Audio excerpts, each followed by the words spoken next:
Alam nyo, may nadinig ako mga request dun sa mga France eh. Ano daw? Hindi ko lang alam kung ibibigay ni Seth ngayon eh. Ano ba yon, Enzo? Ano yung narinig mo? Hindi po mga beso lang ganun. Parang king. Pampatamis lang. Ha? Gusto nyo ba ng pampatamis? Oh, ayun o. Wala na. Kailangan na natin yan eh. Naku, parang ano gagawin ba? Hindi, sige. Ayan. Yes! Ganon!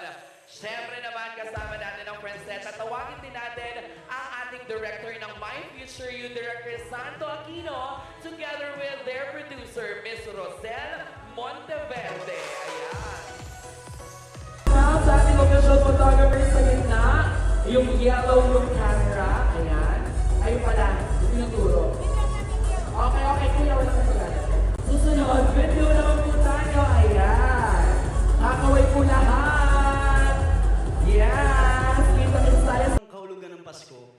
Ang Pasko, para sa ating mga Pilipino, sobrang lakas ng spirit natin pagdating sa Pasko. At ang My Future You, hindi lang kami basta magpapakilig. Sige.